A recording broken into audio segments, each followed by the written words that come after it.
annual awards and robing ceremony. We know that what we do here tonight only has meaning and significance for those of us that participate. Therefore, we do not publicize this as we do our public concerts.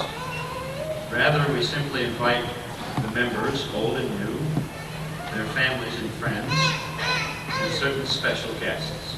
Our purpose here tonight is threefold. One, to give recognition and to present awards to the various chorale members. For some, this is the end of a year's work. Two, to honor and congratulate our seniors. For them, it is the end of a career, their chorale career. 1, 2, yes, even 3 years of work, frustration, which I'm getting with this microphone. Some fun and some fulfillment, certainly, all culminate in this traditional ceremony. And 3, to challenge and induct the new persons chosen for chorale membership. For them, it is a new beginning, the start of a new adventure, a new challenge, the dawning of new responsibilities. In addition, I generally make a few comments, and rather than reflect on what has transpired this year, or try to anticipate what might be next year, I'd like to take a few moments to share with you some of the things that I have said before, some of the things that I am about. Old members, new members, parents, and friends. I could have chosen from a myriad of topics tonight, many of which would have been timely and appropriate. The state of our society, secrets for success, for happiness, climb every mountain, dream the impossible dream, and on and on. But I wanted to be a little more personal. I wanted to talk about you and about me, about teachers and about students. These are topics to which we both can relate and about which we both have certain feelings. Since this is, as the kids are fond of saying, where I'm coming from, how about a one-liner to begin? There is no substitute for excellence. In recent years, teachers have expressed that today's students are impossible to cope with, and that teaching is no longer satisfying. I dare say there would not be a teacher in the state who would not agree that students have changed a great deal in the last 10 years. It is profoundly disturbing to see students openly defy teachers with or without obscenities, taunts, and their own kind of cruel put-down. Vandalism runs rampant in many schools. Whatever is not nailed down is often stolen. I freely admit to a growing dissatisfaction with the challenges that some students present to me. I abhor their rudeness, their often crude and vile language, their lack of common courtesy and manners, their callous disregard for each other, their lack of loyalty and spirit, their seeming dissatisfaction with school and their satisfaction in witnessing and causing discomfort of others. This type of behavior may be thought to be commonplace and par for the course in crowded inner-city schools, but it has arrived in Middle America as well. And the real worry of us all, we teachers, is that the number of so-called good kids is dwindling. Those students who know how to be courteous and respectful and punctual and truthful and dependable. Yet these are not old-fashioned values. They never go out of date. There is no substitute for excellence. But you see, it takes a great deal of backbone these days to be a good kid. What one of my friends calls grit. And we have a large group of people that do have that backbone sitting with us here in the auditorium tonight. We still have good kids in our schools. They do their work with efficiency and grace. They serve as hospital volunteers and tutors. They work in the school office and serve on the student council. They produce the school yearbook and the school newspaper. newspaper, these students here tonight have cared enough and had integrity enough to make the proper choice. And yes, the choices were theirs: to ignore common courtesy or to determine what is appropriate behavior in our school, to forget about what the teacher thinks of their attitude so they can be cool in the eyes of their fellow students, or to have the backbone, the grit to do what their conscience and good judgment tells them is right. These students care enough to say no to the disruptive behavior that sabotages teaching and learning.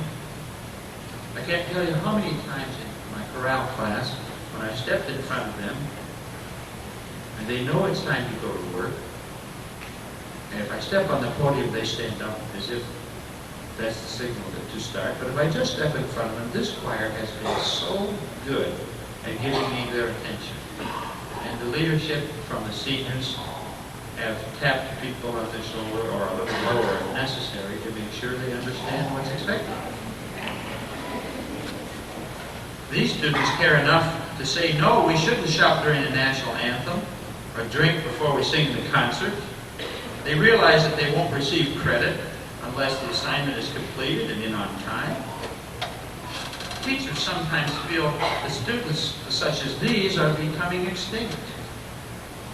If they, the teachers, were asked to finish this sentence, I once had students who, their answers might sound like this. I once had students who weren't hostile, and when I asked them to do something, they trusted that I knew what I was talking about and did it. I once had students who didn't cheat. They wanted to make their own mistakes. They didn't want to cheat themselves. I once had students who cared, who weren't apathetic.